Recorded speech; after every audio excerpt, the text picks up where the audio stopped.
Hello, and welcome to the Canadian Story, where we discuss what Canada is, what Canada could be, and what Canada should be.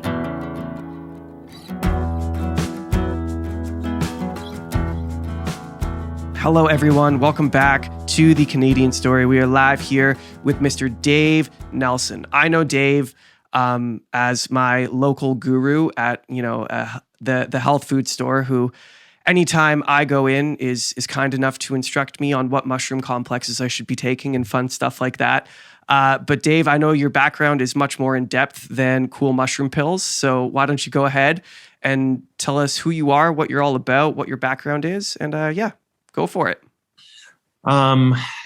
Well, currently I kind of have a couple different hats, and then I have a life story that leads up to those hats, but that's probably for a different segment or episode of the podcast. I currently work as a fellow of In Vivo Planetary Health, which is a research think tank that's part of the Nova Institute for Health of Person, Place, and Planet, located in Baltimore, Maryland in the US. And it's a consortium of scientists from around the world that talk about things like planetary health, human health and behavior, social equality, things like universal basic income, vitality, flourishing. That's some work being done at Harvard. Tyler Vanderveel is doing that work. We work with like the Judith Gluck. She's like a wisdom expert in the entire world. She talks about where does wisdom exist and how does it propagate through society? Because wisdom's really interesting.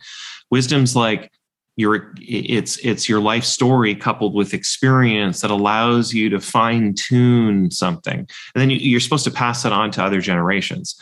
But we're having these extinctions of experience where we're missing out on some of those things. So that's what we look at as a fellow at the Planetary Health Institute, how humans can behave better so we treat the planet better so that the ecosystems of Earth thrive, all of them. Then I'm also a local health food store owner, like you mentioned, in Woodstock, Ontario. And I've been doing that since 2013 with my business partner, although he started the business in 2009.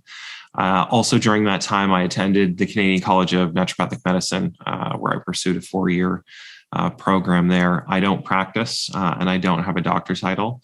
I just simply work as a generalist, really. And what that means is that because I read a lot of really different domains in science, I help scientists figure out how they might work together for something new. What are the emergent properties of you guys working together? So health is the nexus of that. How do you cultivate and culture healthy humans? That's where this is all going. How do you do that? And it turns out that there are 6 things. And I'll just briefly mention them and then we can dive deep into any of them in all ways. Nutrition that's meaningful. So good quality nutrition that's real food. And we can go through a food classification system and how to identify what's real and what isn't. Meaningful movement. How do you do it? Why walking works, and then how you can create more performance and what that does, and then when too much exercise is too much. Sleep. Why it's the critical thing for you. If you're not doing it, you need to figure out how to do it effectively with quality. It literally lays the foundation for health. Social relationships. Turns out loneliness and social connection is the thing that seems to predict longevity the best now. So the lonelier you are, the less long that you live, the more social connections that you have that are deeply meaningful, the longer you live. And those seem to offset the risk of diet and exercise and some of these other things. So that's interesting. Then meditation, calming your network down, shutting your brain off for a second, and then getting out into nature. So nutrition, exercise, sleep, social connections, meditation, and nature. Those are the 6 things that human beings can focus on. And then we can break all of those down too on how to go about doing them, because it's a behavior change and it takes time and it's a drip campaign and you can't just do it all in 1 second. Yeah, absolutely. When you talk about approaching, I think people get stuck in thinking in too much of a micro sense when they think about health. They think, only about what food they might eat, or only about how many minutes a day they're exercising, or only about, very small things. But you're right. If you want to approach health, it becomes a lifestyle choice. Yeah, that's and it exactly affects right. everything. It affects everything around you. There's so much to dive into. So why don't we just start from the top? Nutrition. What do you have to say about nutrition? Because obviously nutrition is important. Yeah. So the short version is what Sean Cruxton of Days Gone By had a podcast called Underground Wellness, and he really pioneered the term JERF, which is JERF, and it means just eat real food. And so he's like, it's so simple. You just eat real food. So now we call that the whole food diet, or the real food diet, or whatever you want to call it. Robert Lustig would call it the real food diet, the RFD. And his campaign is Eat Food. He has one of the highest view counts for the biochemistry of what sugar does to the liver. Sugar, the Bitter Truth, I think, is the name of it. He's a professor and a pediatrician. And so, yeah, eating real food seems to be the number one thing. The thing about that is, though, now here's the catch. That's really easy for me to say. But for me to really go through how you do that, that's the hard part of nutrition. It's the behavior of you in the kitchen. How do you bake your own bread? How do you make a casserole from scratch? How do you make a soup from a stock? Because there's a lot of people. Here's the thing. You're right. That information, or maybe the viewers, maybe your audience is thinking, well, it's all freely available on YouTube University. 100% right. But the disposable time of certain people or in certain age categories, there's no time, especially if you have kids. I have a 15-month-old now. So, I mean, things can be just crazy, right? You have no time for anything. So he's napping over there right now. So he might get up later. But you got to slot it in where I think he's going to go to bed.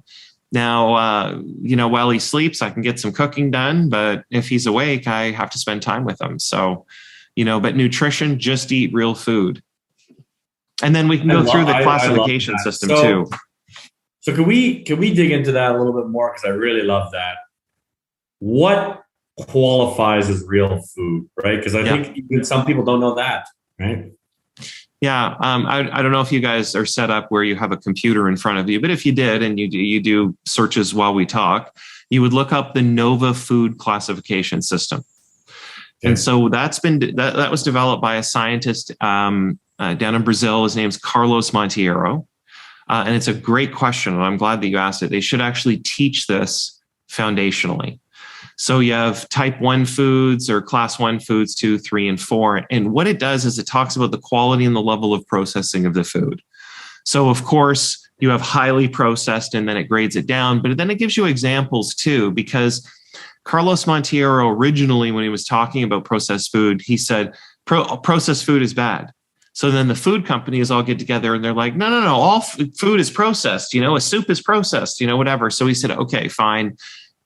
I'll give you that one. Ultra processed food. And then he developed a whole piece around what ultra processed meant. And then, of course, he was attacked as well, but it doesn't matter. His stuff stands now where you have microbiome research and all this other stuff where it's like ultra processing sucks for your gut. Mm-hmm. Yeah. Yeah. So there's the age old tale of just shop around the outskirts, like the outside aisles of your grocery store, right? Is that a safe place to start if people want to go to the grocery store and buy whole foods and avoid processed foods? Is that fairly safe to start, or is there more that we need to know? No, I think that's a good idea. Now, freezers and dairy and stuff are usually on the outside too. Grocery stores now have sectioned a little bit differently, where you have a section. If you go on the outside, I know what you're saying. The aisles are where all the processed food are that has shelf stability. That's very true. But there's some canned stuff in there too that you need access to. So just in case. And sometimes they put, toiletry items in some of the aisles and cleaning supplies. So, but to your point, when you start looking at food, have your process. What I'd rather people do is start looking at their food and thinking about processes or processing as a slider, right? So now I'm walking past the aisle, I see the eggs. Is that highly processed or not highly processed? but it's not highly processed. The egg is in a carton, right? Mm-hmm. So as we go up in the slider, if I'm seeing like chicken McNuggets, is that highly processed or not highly processed? Where would you put that? Well, it's quite highly processed. It's highly processed. Some people put that mid or even maybe low because they think it's chicken with just breadcrumbs on it. What they don't know actually that it's Franken meat. They use this thing called transglutaminase enzymes that actually, it's called meat glue. It binds the meat together so they actually can use meat from all over the place. They put it in this big thing, put this enzyme in it, and they form it. It's formed food. And then they put this flavor enhanced coating on it and they cook it at a very specific temperature so that you get a mouth and flavor feel, but it's disastrous for your gut. That's the problem. Mm-hmm. But if you get chicken, cut it up, put some flour on it and egg and breadcrumb and put it in the oven, it is a very, very different food. Well, you can count ingredients too. So if you do that, you cut up chicken, ingredient 1, egg, flour, breadcrumbs. That's 4 ingredients. Right. Look at the ingredient list on your chicken nuggets that are in a box. Yeah, right, There's exactly. 30, 40 ingredients. Yeah. Right? So I've heard it said that you should eat, it should look as much like the thing you're eating as possible. Is that a good rubric? Yeah, I think that there's something there now. I mean, I quickly switch over to crowd favorites like soup, where, it's a combination, but the thing is that, yeah, it's identifiable. I'll go one step further just because I think that it's important to not limit people in a way where like, I can't eat that. Because I find that a lot in wellness sometimes is like people tell you everything they can eat, not what they can eat. Right. So, and then there's a subcondition called orthorexia where that actually becomes clinically manifested and you need treatment for that because your health's actually going down because you're trying to be healthier. Sauces, condiments, layers like that. What you'll find is that those actually are a little bit more processed. So if you blend up a sauce in a blend tech or, you make something, but what's important about that is that that's used in a way that complements everything else in a timely manner. I'll give you a great example because there are some nuances to this. If you eat a raw tomato as a male, you'll decrease your risk of prostate cancer by X. I don't know the number, but it's by X. If you eat highly processed tomato paste, it decreases your risk even more. The reason is you have more exposed polyphenols. And now we know that there's this microbiome connection. So I'm cautious sometimes with things like that. I would actually like people to be highly rational when they approach things and say, okay, I need to get educated because my health depends on this. And so does my family, my kids, whoever, right? Like, don't get educated so you can wade through the BS in the post-truth world about all the things we're going to be sold about Beyond Meat and everything else, which is the same thing. There's just highly processed food that seeks to address climate change. But at the end of the day, I don't know that it really meets the need because it disables your gut. So you're fixing one problem and creating an unhealthy population while doing it. We need a better option. Mm-hmm. Mm-hmm. This is particularly fascinating to me because I have struggled with gut problems for most of my life, ever since I was about 12. And even most recently, I kind of let it slip and I started to eat ice cream again. And, I was eating some and it was a disaster. And I'm getting older. I'm 33 now or whatever.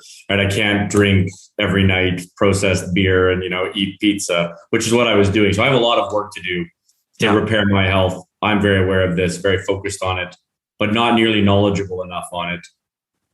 I would be very interested in talking about what sugar does to your liver, because that's something that I've been focused on. And I know it's a problem that I have, so I would love to hear. And I'm sure the audience would.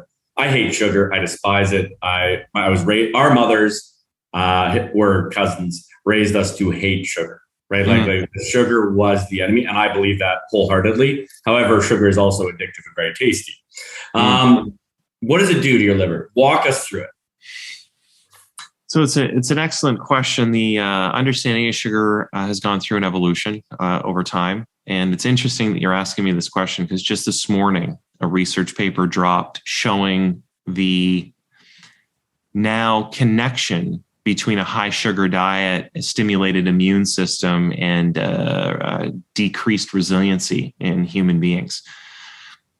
But it's through the microbiome. So that's the interesting part. That was the unseen layer we didn't know for a really long time. Like, high levels of sugar decreases immunity. We've all experienced it, but there's no research to prove it. Well, it's coming out now, and it's the microbiome. So that's part one. So sorry, let me interject here. I don't want to get like too far into the scientific weeds, but we should probably define what the microbiome is, because that's important. Yeah. So the microbiome is anything in your gut that's alive, that is part of this mass that seems to directly communicate with us and process food at the same time, as well as tune the immune system. It is comprised of bacteria, viruses, and fungi, predominantly. There's some other things in there. And it seems to be the thing that forms the intersection of our health. And so that's your microbiome. It's in your gut, small and large intestine. Well, a little it's also in your mouth, in your ears, in your belly button. It's all over your skin. It's in your hair. There's microbiomes everywhere. You have a lung microbiome now. So the big one that we talk about a lot is about the one interacting with our food, but there's a microbiome that interacts with the world that's not in our gut too. So I just want to say that. Isn't that fascinating? It is. Okay. You have one in your eyes, one in your nose, one in one ear, one in the other. They're different. The way that I like to think about it is everyone thinks of themselves as an individual singularity when really we're all just multitudes, right? And understanding yourself as a singularity is actually a logical fallacy that produces bad outcomes. If you actually view yourself as an ecosystem, as a living thing, as opposed to a machine, you end up realizing that you got to feed all the living parts of you, not just put fuel into a vehicle, let's say. I would like to tell you that what you just said is very profound. It's exactly how I feel. There are a few researchers in the world that would reflect that. And that's exactly why moving from saying I to we, when you're referring to yourself, even if it's just internally, it's really important, because then you pay homage to the fact that there are other independent systems that are working, that have a consciousness that you don't have access to, but it influences your consciousness. That's how food changes mood. I love that. I don't think that sounds weird at all. That is like my worldview, man. Like you're talking about planetary health. So you look into planetary health, that's what it is. It's about the ecosystems of Earth being optimized. Oh, I love it. I love that. I love it. So sugar, sorry, we got side. And then the other part of it is the liver. So when a high sugar load hits the liver, high fructose corn syrup is 50% glucose, 50% fructose. Sucrose is 50-52, but it's a disaccharide. And then there's varying ratios of high fructose corn syrup. It can be 75-35, 35-70, whatever. Regardless of the fact, it gives you a high fructose load. And the problem with a high fructose load to the gut is that, number one, it's a dysbiotic agent that stirs up the immune system and inflammation. Then the liver has to process most of that, 80% of it. And so 20% can be utilized by other tissue and the microbiome, but 80%. So it's a volume issue. You have this huge bolus of sugar, of which 80% has to be processed by the liver. Compare that to glucose, only 20% is processed by the liver, 80% is processed by the body. So it's a volume issue. So then it hits the liver, and what happens? It's phosphorylated, it's captured into fructose 5-phosphate. Then it goes through this system, and you get this bolus of really energy-rich structures that have to be processed in the liver, and they end up getting through 3-enzyme process converted into fat. I think they're called fatty acid synthase, acyl-CoA lyase, and fatty acid synthase. I maybe already said that one. There's another one. So, and they all run great guns. And if you look at the Krebs cycle, you'll see one of them shunts off a lot of fat. And in that one, that's called the fat shuttle. So that keeps running, and it actually doesn't produce energy. So then adipocytes start scooping up the additional fat in the liver. It becomes inflamed, and then a whole bunch of things happen. And then there's one key thing that happens when this enzyme, or when this thing called C-Jun N-terminal kinase 1 or MAPK8, when it starts to get elevated, you get inflammation in the liver, then the liver becomes insulin insensitive. Cellular tissue is insulin insensitive. You have high levels of glucose. You're storing lipids, and you have low-grade inflammation. And then there's this other thing called FOXO1, which is impairing your ability to turn the signaling off. And that's what happens from a high fructose load. It Fs everything up. And then the liver, it's a consequential thing. And there's a lot of crosstalk in the liver through everything we eat and do. And if that doesn't function well, nothing else functions well. Right. So it's like a KO to your microbiome and your immunity. In your liver, especially if you're eating a lot of it. Okay, so here's a question. Pop, soda, it's the biggest delivery system in the world. Yeah. Here's a question, though. A lot of, you talk about the school of YouTube, right? A lot of, we'll call them health influencers online, talk about sugar replacements like maple syrup, honey, like raw honey. Where do those fall in the scale of sugar's bad, sugar's good, raw honey's better, maple syrup's better? Yeah. Is it, or what about the high sugar load that you would get from something like pure orange juice? How does that get processed by your body? Yeah, right. These are all really good questions. So it's pretty straightforward. Let's go back 5 minutes or 10 minutes or whatever that was. The more processed, the likely the worse it is for you. Blueberries are fine. Orange juice isn't. One will deliver a high load bolus. The other one is slow. One is high because you remove a lot of things that get processed by the microbiome, so you get cellular uptake really fast. The blueberries, you have to masticate, you have to chew slowly. And when you drink, you actually bypass the defensive mechanisms in the brain that stop you from eating too much sugar. And I'll prove it to you right now. Interesting. Take a cup of sugar, and dissolve it in water. And take another cup of sugar and put it in a bowl. And see which one you can consume. And what you'll find is there's no frickin' way you can eat the granulated sugar.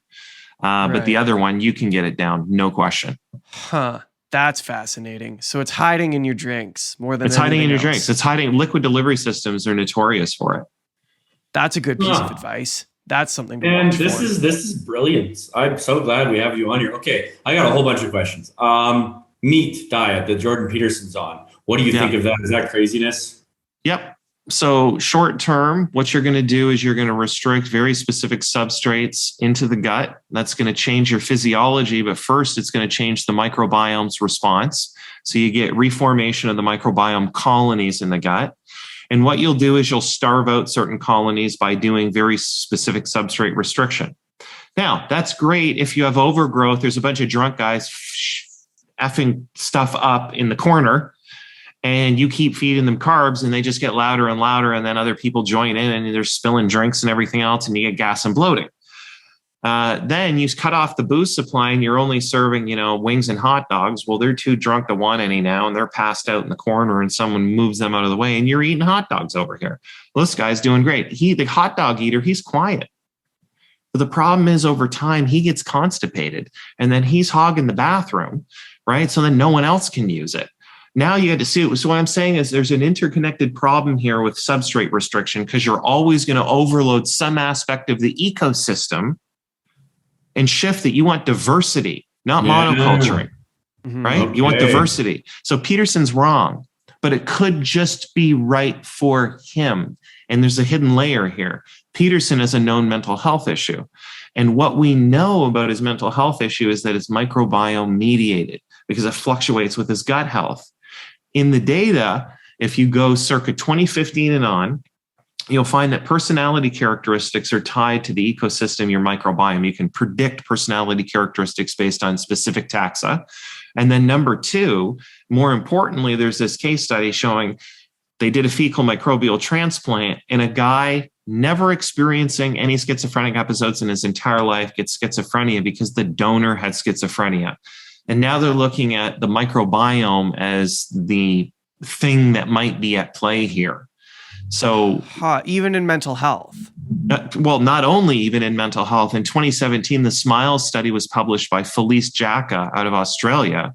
And she showed that by following a healthy diet, long-term sufferers of major depressive disorder, 1/3 of them went into remission, proving her theory of nutritional psychiatry. Food is the fulcrum, the balancing act for mental health.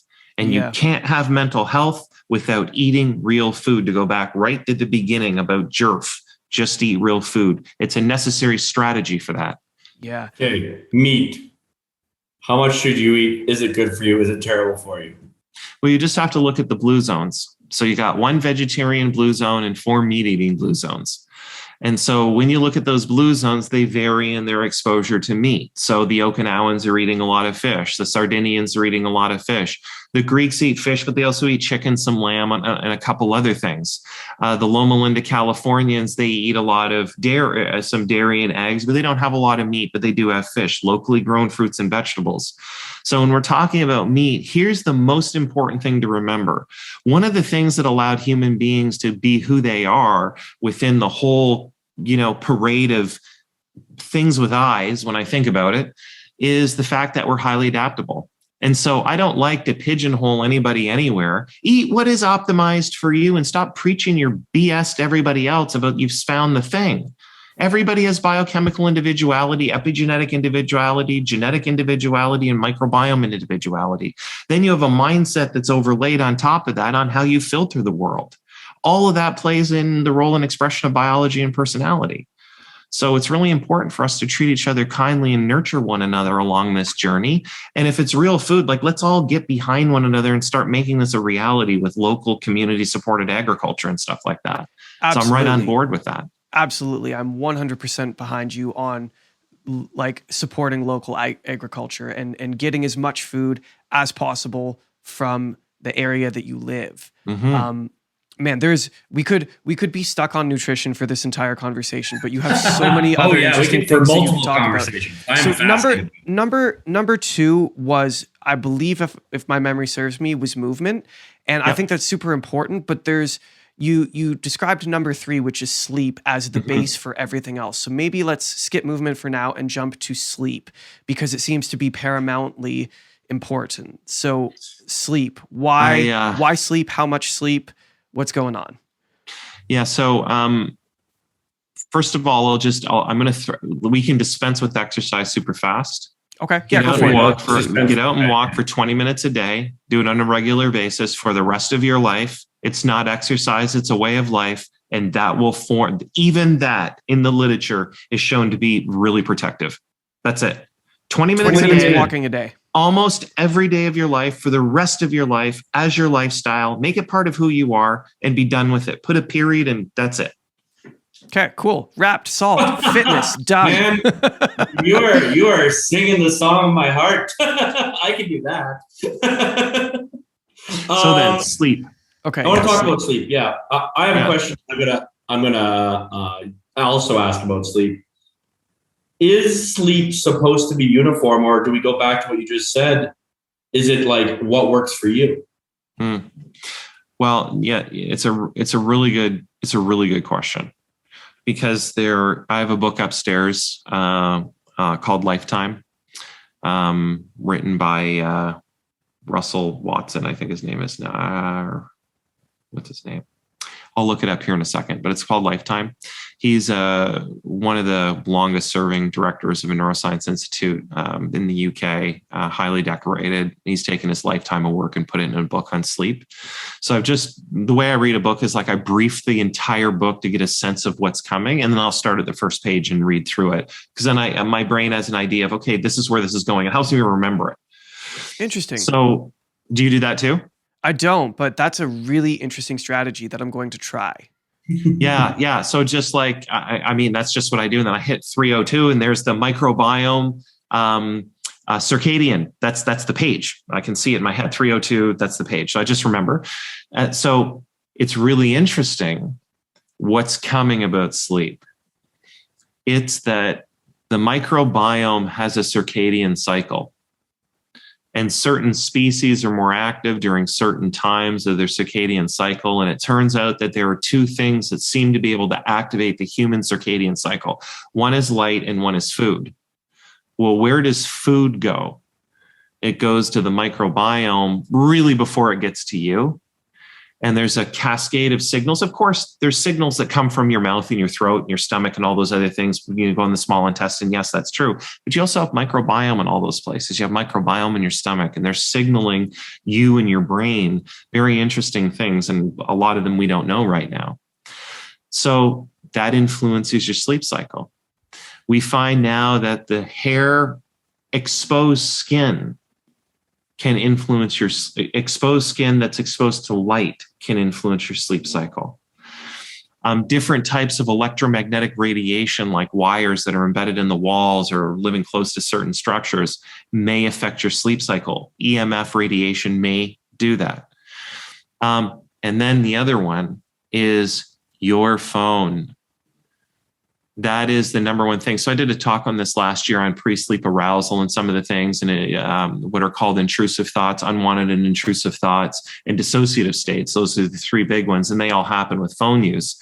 The pre-sleep arousal one was that just going on your phone for even 15 seconds where you're jumping in and jumping out cognitively, where everything around you disappears and all that's in your mind is just the screen and no other senses of awareness anywhere around you. That's a dissociative state. Even being in that dissociative state for a very short period of time heightens arousal such that you have pre-sleep arousal now of 90 minutes, where it doesn't matter what time you wake up the next morning, you've offset your true sleep by 90 minutes.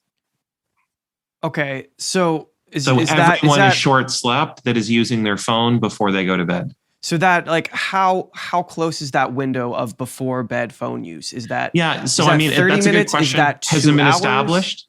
I would suggest this.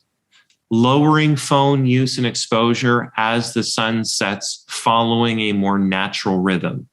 Mm-hmm. If it's later in the summer, guess what? Lucky you. You get to use your phone to say 8:30 or 9 maybe. Let the sun go down and then take 2 to 3 hours after that time that you decide to put the phone down, and should have no phone for 2 to 3 hours. A lot of times when I say that, people look at me like they don't really know if that's possible. Mm-hmm. Oh, right? That should just let you know the level of addiction and arousal that we're actually dealing with here. So I'm guilty of it too.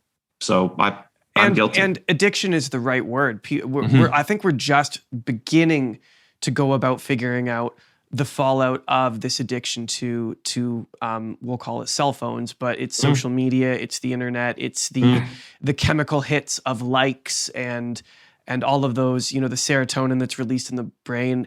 It is watch The Matrix again and think about it like that. Think about it as in you're in VR now, as opposed to just have a phone. And now all of a sudden, maybe you want to go back there. Mm-hmm. Yeah, absolutely. Okay, so that's a good rule of thumb. You're looking at 2 to 3 hours before bed, ditch that phone and do other stuff. What else though? Like how many hours? So why don't you talk about yourself personally? How many hours do you aim for? So 6 to 8 in all of the literature seems to be to provide good longevity. It seems that longer sleep actually shows worse health outcomes, and shorter sleep shows worse health outcomes. However, that's fuzzy data, and let me break it down for you really quickly. Mm-hmm. People that short sleep may be doing so on purpose and short sleeping themselves, which is increasing their health effects. People that are sleeping longer, they may do so because they need more sleep and don't have the same dopamine drive or some other drive over here. Both are eroding their health. One needs way more catch-up sleep. So that could describe those two groups. They're polar ends of the same problem. They're not getting the stress reduction that they need in order to recuperate, and one needs to sleep more often. So in recovery, they're not getting the right amount of recovery.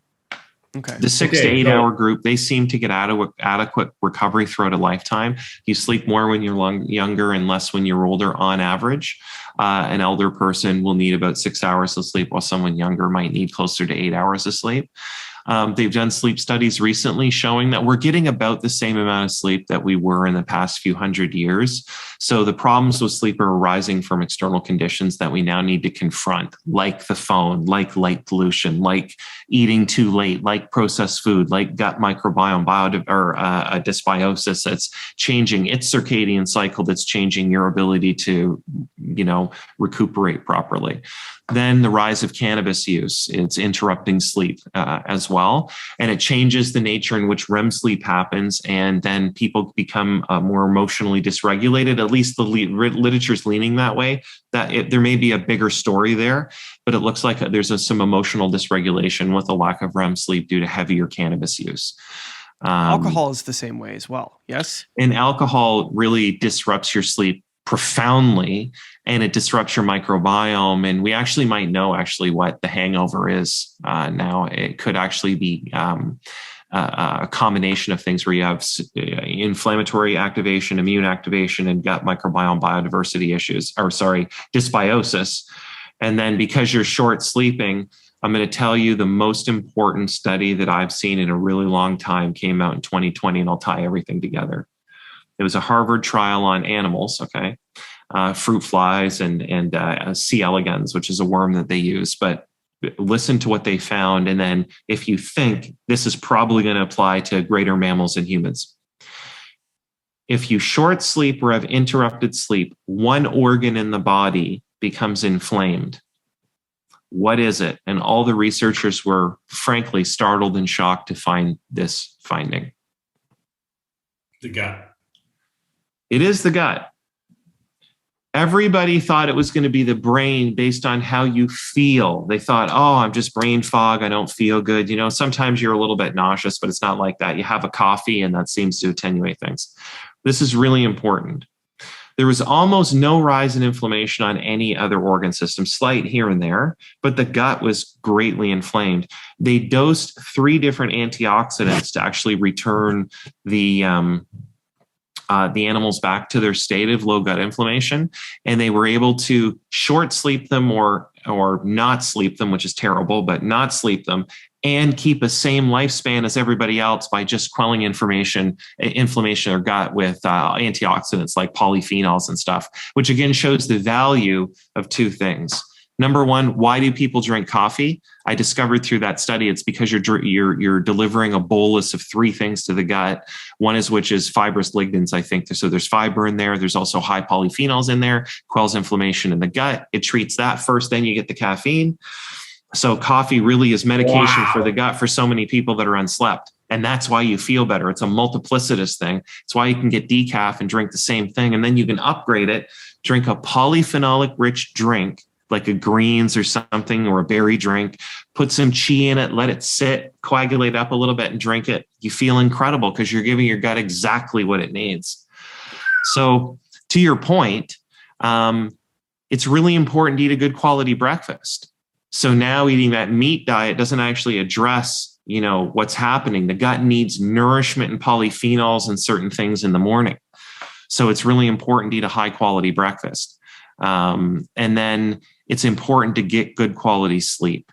And you can do that through a number of ways. So we'll just go through them really quickly. You want to warm up and then cool down before you get into bed. So you sleep better if you have a cool head, quite frankly, and the room is a little bit cool. So a hot shower, then get into bed. That helps.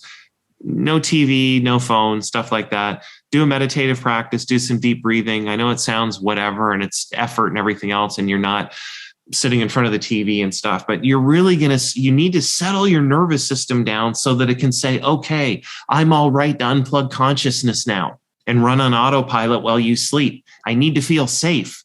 I can't do that unless you give me the environment to do that, because I got stuff to do. Now, do you need me to stay awake or not? You see, when you start thinking about it differently, your concept of the I and the split into the we, systems need a rest. So we need to coordinate their ability to rest. And that's through meditation and getting ready for sleep, which is an active process. You're just not conscious for it. Right. Okay. So hot shower before bed. That's interesting. Mm-hmm. So a warming of the body and then a cool room to sleep in. Yeah, cool room to sleep in. That's works fabulously. And then the other thing that I throw out sometimes is just box breathing. So box breathing for people that they're difficult sleepers getting to sleep. It's a 4-second inhale, a 4-second hold, a 4-second exhale, and a 4-second hold, and a 4-second inhale. So that's the box. And then there's a triangle too, where you take one of the holds out. So you do an inhale, 4-second inhale, 4-second hold, 4-second exhale, and then just inhale again right away. You don't have to do a hold. The box is a little bit harder. Right. Have you read Breathe by James Nestor? Yeah, it's a great book. Yeah, that book blew my mind. Yeah, it's super necessary. And it just shows you, I mean, everybody talks about all these other systems, but the fact of the matter is, which he showcases in the book, in terms of critical nutrient supply, you shut off oxygen, you're kind of dead really quick. Yeah. So there must be a lot of systems that are involved with the fidelity of whatever that thing is. Right. Okay.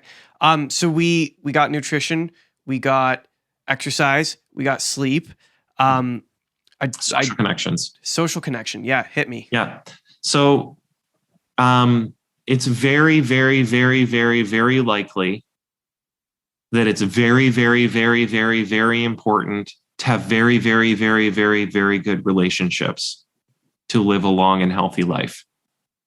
Okay. Here's why this matters specifically for men. We're notoriously poor at it. We need to develop emotional intelligence, and we need to start confronting emotional range like women have. And we need to start talking about it openly. Men, there's an article that was just written, actually, I think it was in the New York Times, The Atlantic, I can't remember, why men have so few friends in adulthood. Why is that? And why do you only get together over beer, football, barbecues, and other things? You don't have good quality emotional conversations of being. These are necessary things for the emotional maturity of a society, and we need to plug into that. And women live longer than men, but they have a shittier time. Sorry for the thing, but it's go they give birth to kids, they do all this stuff, they're doing a lot of the housework, and then they outlive us. We need to reevaluate something here.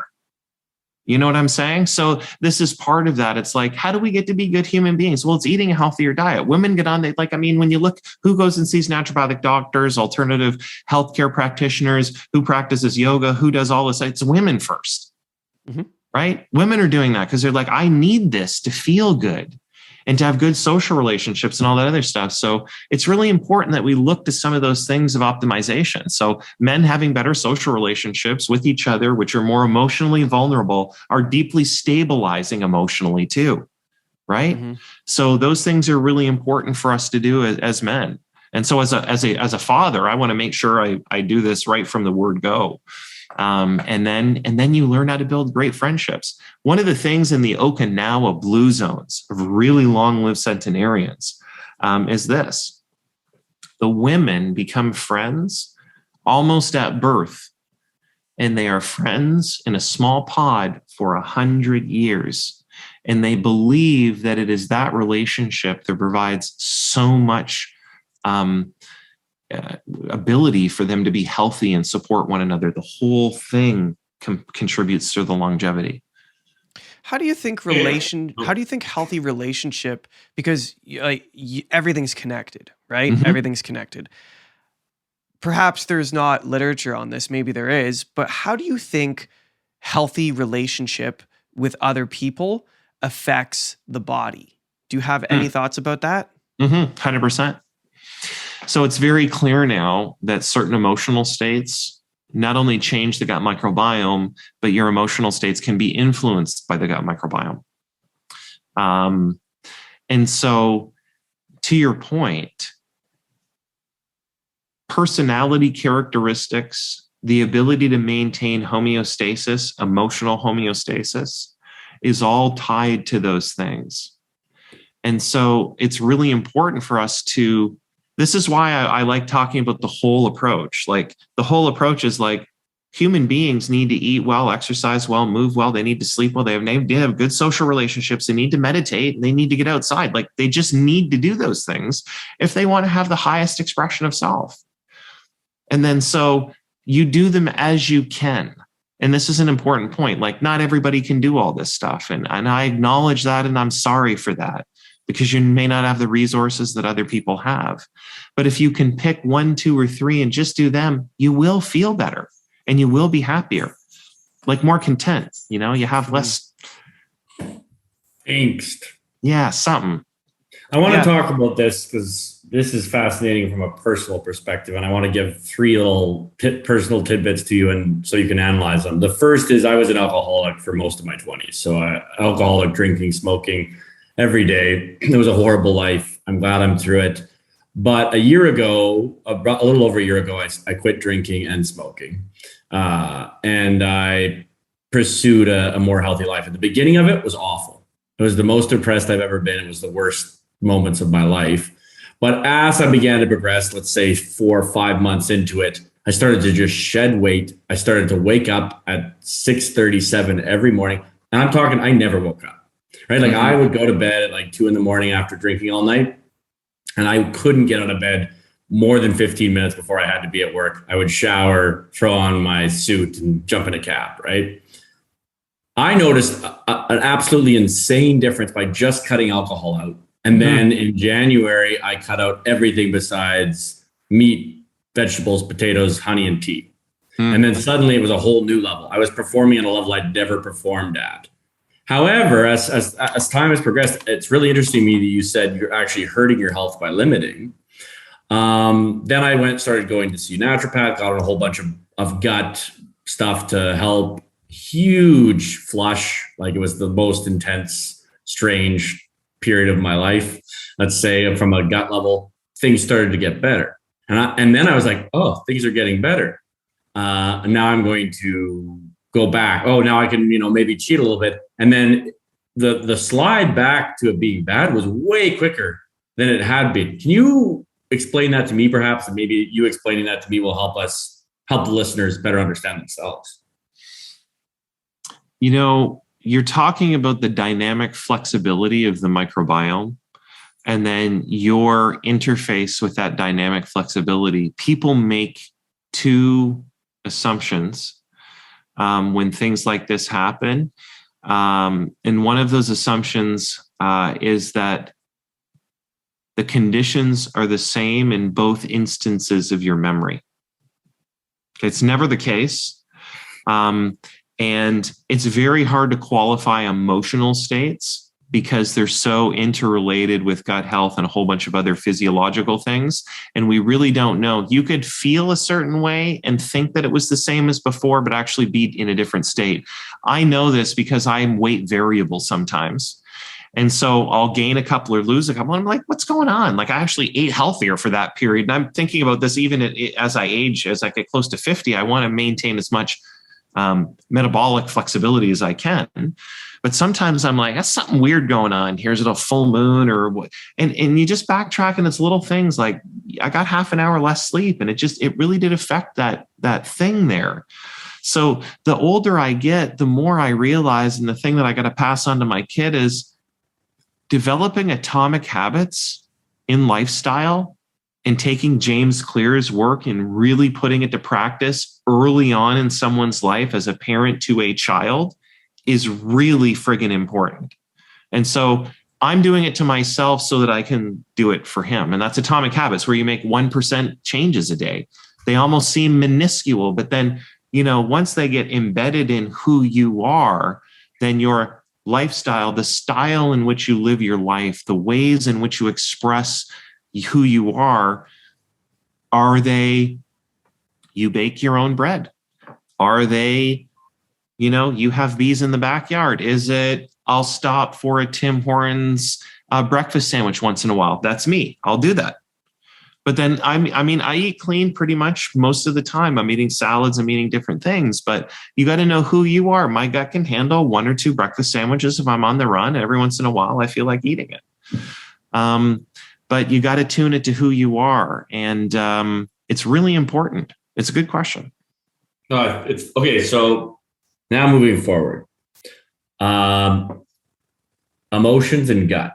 When I eat dairy, I go into a rage the next day. Can you explain that?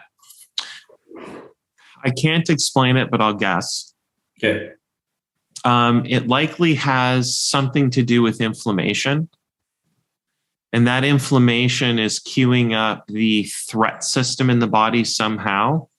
And that's changing your behavior, and your microbiome's probably priming that behavior too, maybe. That's very possible. I don't think that those direct mechanisms are known, but it's probably inflammatory or immune mediated. And what's interesting about that is that it could actually be the immune system too. The immune system can directly influence neurons too. So, well, Zach, why don't you talk a bit about your journey, because you've had quite the journey on nutrition. Did I lose you, Zach? No, I'm still here. Okay. Did you hear what I said, or did I cut out? Oh, you asked me the question. Sorry, I was talking on top of you, and okay. So this actually plays into dairy as well. So this is interesting. When I was young, I want to say maybe like by 4 or 5, my mom was restricting my diet because the language at the time was food allergies, right? We were finding out that there were things that I did not do well on when I ate them.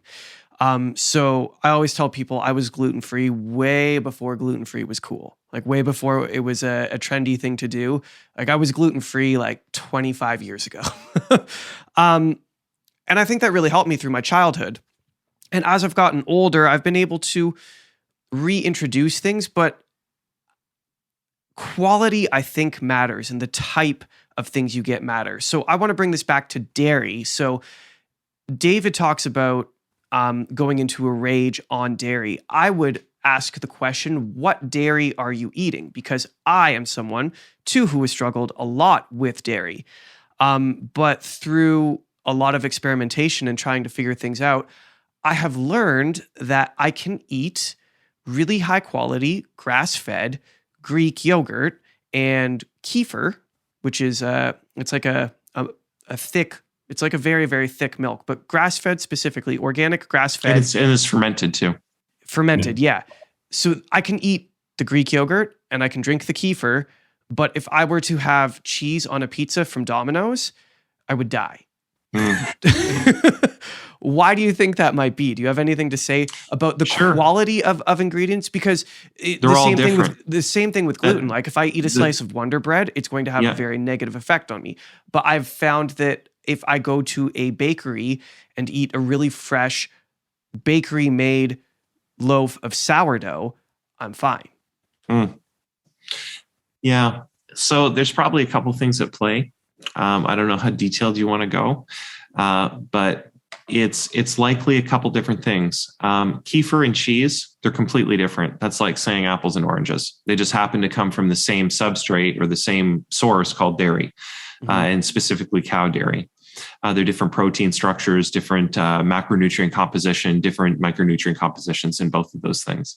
One have pre-digested stuff. Some don't have any limited carbohydrates. Cheese is more fat than it is protein, always is. Greek yogurt is very, very high consolidated dairy protein, very little, if any, carbohydrate. So you're responding really differently to those things. It's important, again, it's really important to me to communicate to anyone who wants to know my perspective is this. Don't pigeonhole anybody into anything, and don't pigeonhole food groups into specific things either. Dairy is multifaceted. There can be a whole bunch of things that you can expose yourself to that aren't good, but maybe 1 or 2 things that are okay for you. We find people with dairy sensitivity, they eat some kefir, for example, are like, yeah, I can't eat anything else, but the kefir really actually helps me keep me regular. So it's actually nourishing their gut with something and not irritating them in a way that's causing a negative effect. So this is where personalized medicine is really important, but it's likely that's what it is, Zach, is that all those 3 things are really different. And then you just need to figure out what it is about it that doesn't work for you. Cheese is exceptionally high in casein. And casein and gluten have very similar moieties that the immune system can respond to, and likely the microbiome is responding to. So that's probably what's going on. I think they both have proline residues at similar locations. That's really specific. That's fascinating. Okay. I think we've gotten through all of your 6 key points except going meditation outside. And nature. Oh yeah, meditation. So let's hit meditation, and then I'm very excited to get to nature because I love nature. Me too. And it's nice to end on it too. Yes, absolutely. Meditation is one of the most underutilized medicines. Period. If you know a lot about what's happening in a lot of the world right now, there's a lot of anxiety And anxiety is, really the brain's being fired up and the nervous system can't calm down because you're always looking for a solution. You feel threatened all the time. Meditation is really important for something called default mode network functioning. The default mode network in the brain is the thing that runs almost on autopilot. So it's the thing that's like, I got to get groceries, the kids, blah, blah, blah, all these other things, those thoughts that come into your head. And then you act on them, you do them, it runs bodily things, whatever. So the default mode network. The problem is that's way overstimulated in today's environments right now with the advent of phones and the constancy of the news cycles and Aunt Betty's leg operation that she can't have done for 6 months. And there's just too many things, too many bills to pay, lots of arousal, lots of all those other things, coupled with bad diets, poor sleep, lack of exercise, and everything else. So what do people need? Their brains are on overdrive. They need to calm down the default mode network. How you do that? Meditation. It's spiritual. Most people associate meditation with some spiritual element. 100%. That's okay. But really, it's just taking a break for your brain. Thoughts are no longer intrusive. You bring it into that space and get centered. You do deep breathing, which activates the parasympathetic nervous system. You're calm, quiet. No one's bothering you.